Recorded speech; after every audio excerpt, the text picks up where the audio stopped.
Soyez tous bénis, peuple de Dieu.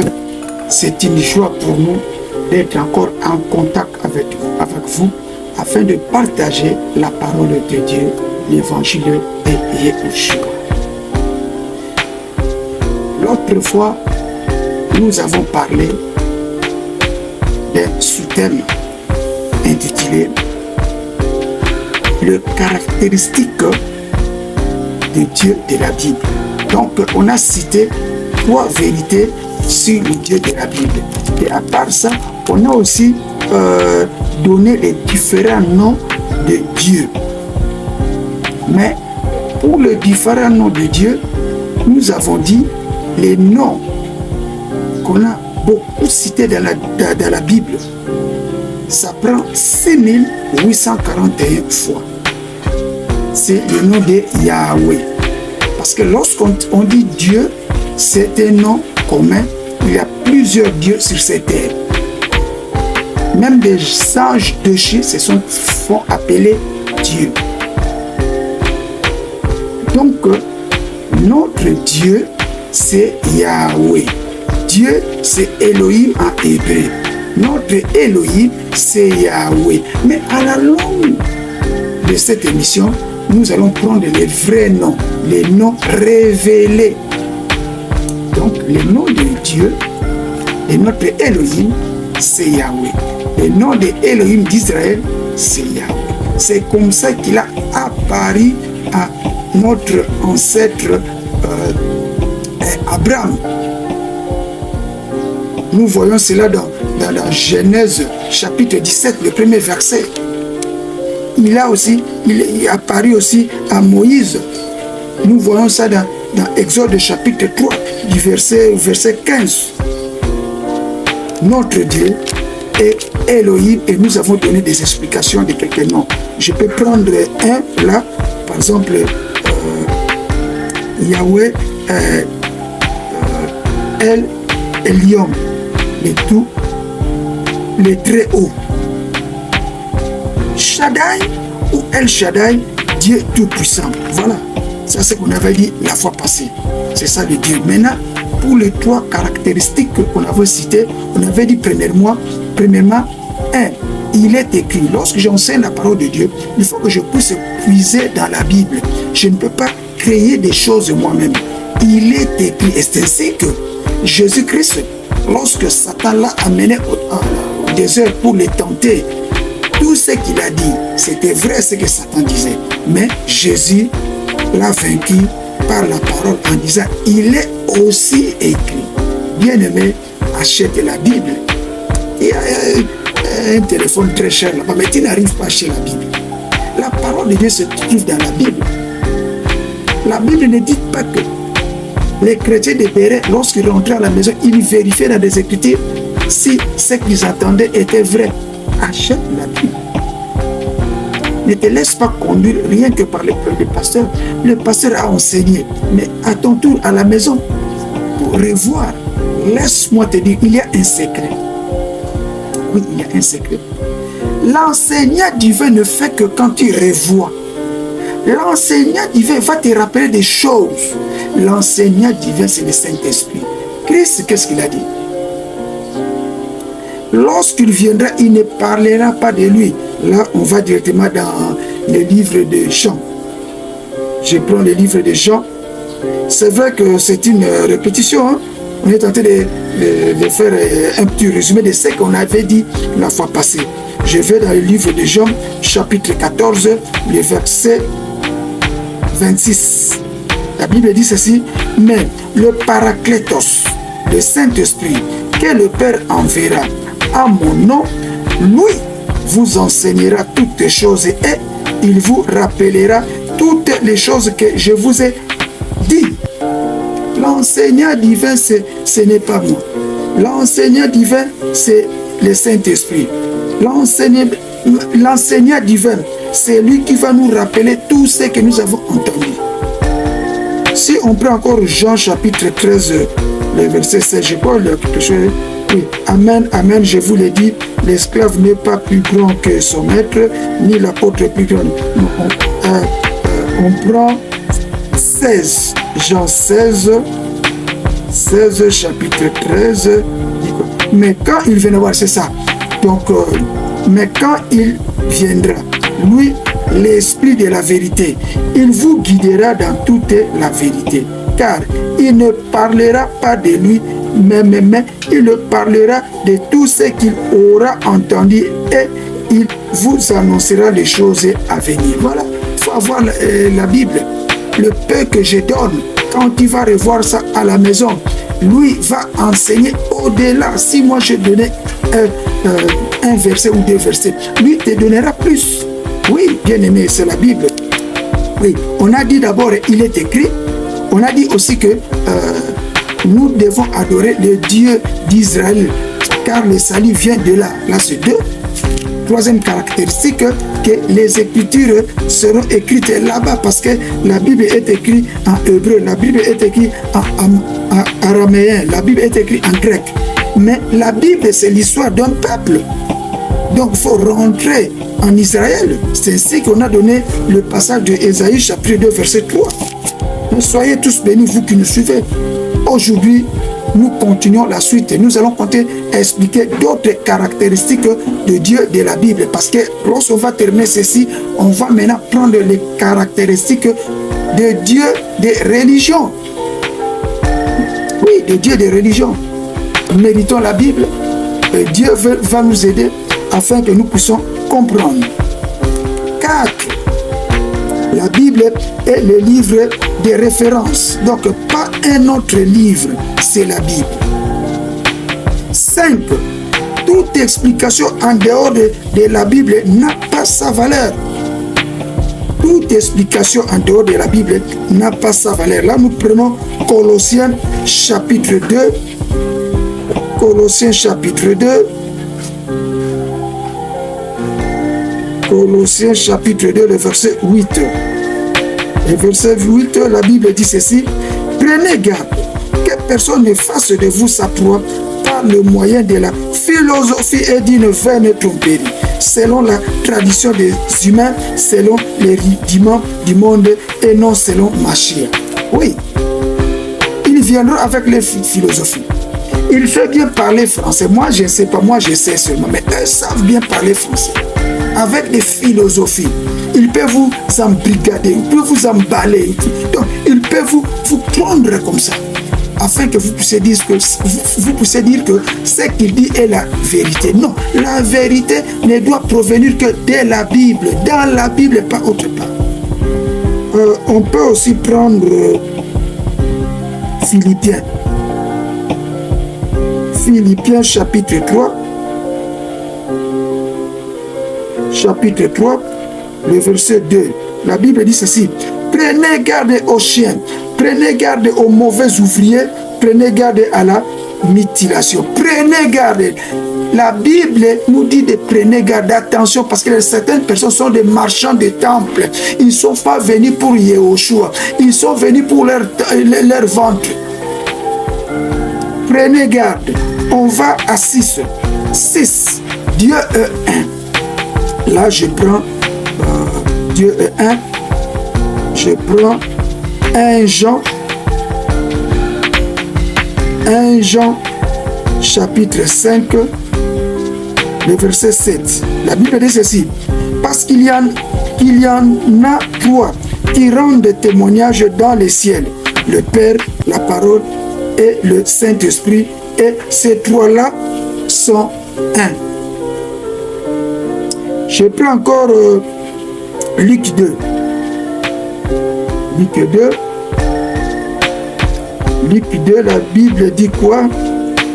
Luc 2, verset 11. La Bible dit ceci. C'est qu'aujourd'hui, dans la ville de David, il vous est né le sauveur. Non, ce n'est pas là. Je prends Jean 10. Jean 10, comprenez? On est là. Jean 10, verset 30. Jean 10, le verset 30, que dit la Bible? Moi et le Père, nous sommes un. Donc Dieu est un. L'ancienne alliance parle de Yahweh. Dans la Nouvelle Alliance, on parle de Yehoshua HaMashiach. Et après lui, on parle du Saint-Esprit. Père, Fils et Saint-Esprit. Il n'y a qu'une personne. Là, ce sont des fonctions de Dieu. Tantôt il est Père, tantôt il est Fils, tantôt il est Saint-Esprit. Ce ne sont que des fonctions. Le Dieu n'est qu'un. Il y a un. De la même manière, si tu pars, tu vérifies. Dans 1 Thessaloniciens chapitre 5, le verset 23. L'homme est constitué de 3 parties. L'homme esprit, l'homme âme et l'homme corps. Mais je ne suis pas toi. Je ne suis pas toi. Ouais. C'est ça, les caractéristiques de Dieu de la Bible. Vous verrez quelque part, on vous dit qu'il y a un Saint-Esprit quelque part, il y a un Fils quelque part, et il y a un Père. Non, c'est la même personne. C'est la même personne. L'eau a la même formule. Que ce soit solide, que ce soit gazé, que ce soit liquide, c'est toujours l'eau. Bien aimé, c'est le moment ici de comprendre. Moi, j'ai toujours expliqué. Attends, dans le travail, j'ai fait l'électricité. J'ai toujours expliqué ça en courant électrique. La production de l'énergie électrique au barrage, je ne sais pas dans quelle centrale, c'est la haute tension. Dieu, dans l'ancienne alliance, était vraiment la haute tension. Le peuple a dit à Moïse, pourquoi toi tu parles parler toi-même avec Yahweh? Cette fois-ci, nous-mêmes aussi, nous devons être là. Moïse a parlé à Dieu. Et Dieu a dit qu'il se purifie et qu'il vienne. Ils étaient là autour de la montagne. Mais au moment où Dieu devait se manifester, la Bible a dit que la montagne a bougé, tremblement de terre. Il y a eu de la fumée. Le peuple a eu peur. Ils ont dit à Moïse, non Moïse, on te laisse cette charge. Va toi-même et laissez-nous. Ce qui te dira, viens nous dire. C'est ça. C'est la haute tension. Dans l'ancienne alliance, le Père ou Yahweh, c'est la haute tension. On ne s'approchait pas de Dieu. On ne regardait pas Dieu. Il devait se diminuer. D'ailleurs, maintenant qui devait venir, c'est le fils Yehoshua. D'ailleurs, Ésaïe 9,5 prophétise déjà sur sa venue. Lui, c'est la moyenne tension. Il est Dieu, mais il a vécu avec les hommes. Il est Dieu.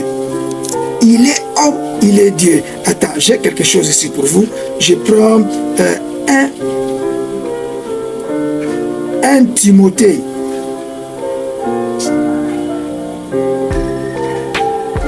1 Timothée chapitre 2, le verset 5. On dit ceci. Car Elohim est un, et le médiateur entre Elohim et les hommes est un. L'humain, Mashiach, Yehoshua. L'humain. Il s'est fait homme, l'humain. C'est la moyenne tension.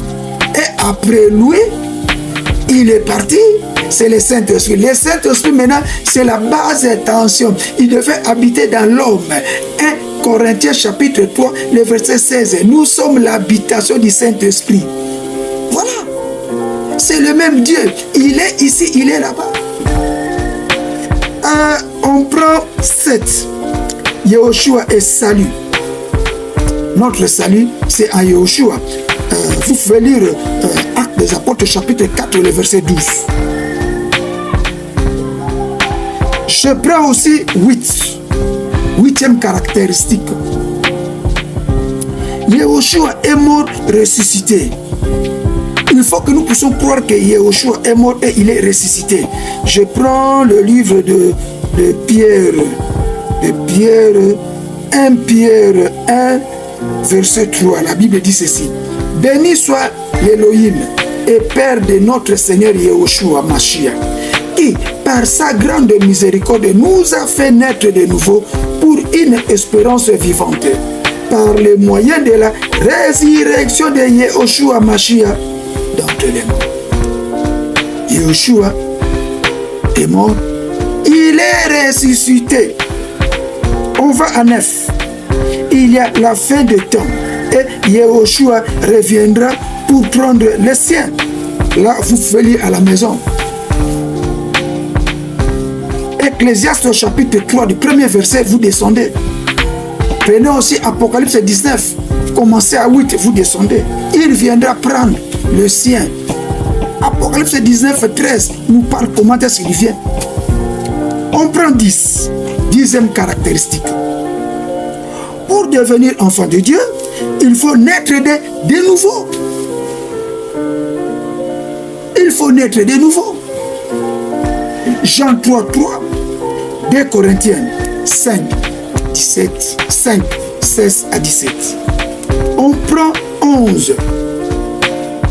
Les péchés est pardonné dans le nom de Yehoshua. Ce sont les vérités pour le Dieu de la Bible. Les péchés des hommes est pardonné dans le nom. Ça veut dire que quand tu as accepté Jésus-Christ comme Seigneur et Sauveur, d'après Romains chapitre 10 et verset 9, d'après aussi Jean 1, 12 à 13. Maintenant, le péché, tes péchés sont pardonnés en son nom. Jean 1, 29.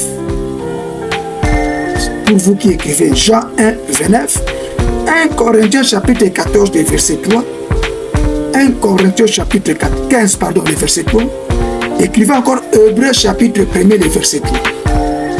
Je disais, le péché est pardonné au nom de Yehoshua. Jean 1, 29, 1 Corinthiens 15, 3, Hébreux 1, 3. 12e caractéristique. Dans la nouvelle alliance, le corps des chrétiens est le temple de Dieu. Ah oui, il n'y a plus de temple. Les deux temples d'Israël ont été détruits. Maintenant, les temples, c'est ton corps. Là, nous allons directement dans 1 Corinthiens chapitre 3, le verset 16. Vous le savez mieux que moi. 1 Corinthiens chapitre 6, le verset 19. Voilà. Nous allons au point 13. 13e caractéristique pour le Dieu de la Bible. Le service divin est gratuit. Ah, là c'est grave. Le service divin est gratuit. Si je veux prier pour quelqu'un, je ne peux pas demander de l'argent. Le service divin est gratuit. Yehoshua HaMashiach, notre Seigneur, il guérissait les malades, il ressuscitait des morts, il a multiplié de pain et de poissons. Il n'a jamais demandé l'argent à qui que ce soit. Bartimée qui était aveugle, Jésus-Christ l'a ouvert les yeux. Il n'a pas demandé l'argent. S'il y a un pasteur, un prophète, quelqu'un qui demande l'argent, il n'est pas de Yehoshua. Le service divin est gratuit. Je prends le livre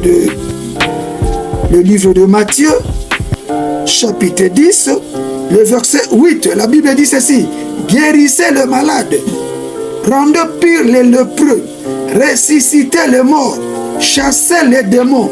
Vous avez reçu gratuitement, donné gratuitement, bien-aimé. Vous avez reçu gratuitement, donné gratuitement.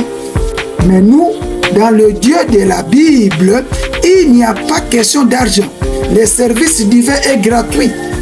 Rappelez-vous, Pierre, lorsque un certain Simon a demandé qu'il puisse donner l'argent afin qu'on lui donne l'option, afin que lui aussi puisse chasser les démons, Pierre a dit à Simon, le magicien, va périr avec ton argent. Ça veut dire que le service de Dieu est gratuit. On ne demande pas de l'argent. Là, nous sommes au point 13. Maintenant, 14.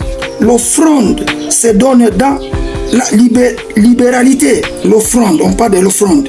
Je prends 2 Corinthiens 2 Corinthiens chapitre 9, le verset 7. 2 Corinthiens chapitre 9, le verset 7. La Bible dit ceci: chacun selon qu'il a résolu dans son cœur, non pas avec douleur ni par contrainte, car Elohim aime celui qui donne avec joie. Selon que tu as résolu dans ton cœur, à partir de ta maison, tu as dit que je donnerai tel montant pour l'œuvre de Dieu. Personne ne peut te pousser à donner l'argent. On ne donne pas l'argent parce que quelqu'un a dit. On prépare son offrande depuis la maison. L'offrande est biblique.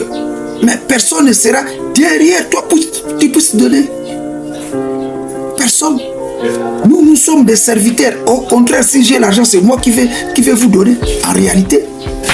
Parce que les serviteurs doivent s'occuper des brebis. Yehoshua a multiplié les pains et les poissons pour les gens qui écoutaient la parole de Dieu. Toi, qu'est-ce que tu as multiplié? Toi, tu ne fais que récupérer tout. Les serviteurs de Dieu d'aujourd'hui, les dieux de religion. Qui t'a dit qu'il faut demander l'argent à quelqu'un? Si nous avons un service à faire, nous allons demander aux frères et sœurs, celui qui aura quelque chose, il va donner selon qu'il a résolu dans son cœur. On ne court pas derrière les maisons des fidèles pour aller chercher l'argent. Toi, je te connais, chaque fin du mois, tu es derrière. Marchand du temple. Plusieurs sont venus pour voler. La Bible dit dans Jean 10, 10, les voleurs ne viennent que pour dérober, détruire. Des voleurs. Nous avons des pasteurs voleurs. Nous avons des prophètes voleurs. Nous avons des évangélistes voleurs. Évangélistes voleurs. Des docteurs voleurs. Des prophètes voleurs. Des marchands des temples, ils sont en train de vendre des lots dans le temple. L'eau que tu peux prendre à moins à 500 francs et vendre ça à environ 10 euros. Des voleurs dans l'œuvre de Dieu. Les marchands des temples.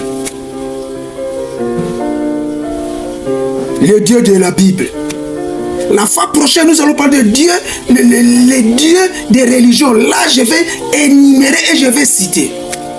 Notre maître Yehoshua, durant toute sa vie, ne faisait que dénoncer. C'est ça ce que je fais. Je dénonce. Si tu as un appel de Dieu, fais le service de Dieu. Je vous vois, je vous vois. Tout l'argent de l'assemblée, c'est pour toi. Et lorsque tu te sens un peu malade, tu prends déjà ton enfant, tu le mets là-bas, afin qu'il puisse te remplacer. C'est la richesse de la famille. Sacerdoce lévitique. Ce sacerdoce ne s'est pas limité là. Lorsque Yahushua est arrivé, toi tu continues dans ce sacerdoce-là. Oh, bien-aimé, l'heure est grave. 15. La dîme n'a pas sa raison d'être. Dans la nouvelle alliance. 15. On nous dit que la dîme n'a pas sa raison d'être dans la nouvelle alliance. Mais toi, tu demandes la dîme comment, pasteur? On va lire un verset hébreu. Hébreu, chapitre 13. Hébreu, chapitre 13, le verset 10. Écoute ce que la Bible dit. Nous avons un autel. Donc, ceux qui servent le tabernacle n'ont pas le droit de manger. Ouais. Dans l'autel passé, dans la loi de Moïse, les Lévites, une tribu choisie, mise à part par Dieu, avaient droit de manger. On a droit de leur donner le 1/10 qu'on appelait la dîme de la dîme. Mais aujourd'hui, Yahushua a pris la place. Yahushua est devenu le sacrificateur éternel. Il a pris la place. Lui qui sort de la tribu de Juda. Une tribu dont la Bible n'a pas parlé au sujet des services du sacerdoce. Apocalypse nous fait tous, Apocalypse insiste, nous fait tous un royaume de sacrificateurs. Qui va demander la dîme à qui? La Bible dit, nous n'avons pas le pouvoir de manger. C'est la Bible qui dit ça. Je prends Hébreu, chapitre 10. Chapitre 10. Hébreu, chapitre 10. Que dit la Bible? Hébreu, chapitre. La dîme n'est pas d'actualité, bien-aimé. Ne demande plus la dîme. Hébreu chapitre 10 verset 9. Alors il dit, mais voici, je viens afin de faire l'Élohim, ta volonté. Il abolit le premier afin d'établir le second. C'est les sacerdoces lévitiques ou les sacerdoces d'Aaron qu'on a aboli. Christ apporte les sacerdoces royales ou universelles. Pourquoi tu cherches la dîme? C'est l'enfer qui t'attend, pasteur. C'est l'enfer, prophète. Docteur, si tu continues à demander la dîme, c'est la mort, c'est l'enfer. Mort précoce, c'est l'enfer qui t'attend. Évangéliste, c'est toi qui bouffes la dîme des autres. Quelle Bible tu lis? Toi, tu as quelle Bible, mon frère? Je ne comprends plus rien. Tu as quelle Bible? Le Dieu de la Bible. Nous parlons de Dieu de la Bible. On a dit, il est écrit. Maintenant, il est écrit ici que nous n'avons pas le droit de manger. Pourquoi tu demandes de l'argent d'autrui comme dîme? Moïse est venu avec la loi. Yahushua est venu avec la grâce et la vérité. Mais toi, tu veux quoi, mon frère? Yahushua, dans sa loi, il nous apporte deux choses très importantes. L'amour de Dieu et l'amour du prochain. Dans la loi de Moïse, il y avait 613 lois. Toi, tu appliques cela? Non, je pose seulement la question. Pasteur, tu appliques cela? Et puis la dîme, on demandait ça une fois l'an. Toi, tu demandes chaque jour. J'ai dit chaque jour. Ayez quand même honte. Frère, je vous ai dit dans la première caractéristique, il faut avoir la Bible pour regarder. Les disciples de Béret rentraient pour regarder dans la Bible. On est en train de vous anarquer. C'est du vol. On en parlera. Ce qui concerne la Bible, on en parlera. 16. Tout disciple a le pouvoir de chasser les démons au nom de Yahushua. Là, tu peux lire Marc 16 à 18 et Luc 10, 19. Tout disciple a le droit de chasser les démons au nom de Yahushua. 17. Yahushua est l'habit ou le vêtement des sacrificateurs. Ce ne sont pas les toges, ce ne sont pas les cols pastorales. Lis Romains 13, 14. Lis Galates 3, 27. 18. Dieu n'habite plus un temple, n'habite plus dans les maisons conçues par le main des hommes. Là, tu peux lire Actes des Apôtres, chapitre 7, le verset 48. Je dis Actes des Apôtres, chapitre 7, le verset 48. Vous pouvez aussi lire Actes des Apôtres, chapitre 17, le verset 24. Dieu n'habite pas les maisons là que vous êtes en train de construire avec beaucoup d'argent. N'habite pas là-bas. Ça m'étonne. Il y a des pasteurs qui ont attention avec votre façon de faire. Vous sortez du Dieu de la Bible. Vous sortez de la Bible. Ce que vous expliquez, c'est l'homme. C'est l'homme. 19. Les bénéfices des disciples. Oui, nous qui avons suivi Yahushua comme Seigneur et Sauveur, nous, les frères, les sœurs, nous avons les bénéfices. C'est cité dans Marc chapitre 10, le verset 30. Nous avons les repos. Nous aurons au centuple des familles, des frères, des sœurs. Et nous aurons la vie éternelle. Voilà, c'est ça. C'est ça. Bien aimé, il y en a beaucoup. On va continuer la fois prochaine. Mais la fois prochaine, on va directement commencer sur les caractéristiques de Dieu et des religions. On va commencer l'autre côté. Soyez prudents, soyez prêts parce que je vais dénoncer. Dans chaque rue, il y a des assemblées. On ne sait pas pourquoi il y a beaucoup d'assemblées, mais les choses ne marchent pas. Des pasteurs qui sont des conseillers, des hommes politiques, des voleurs.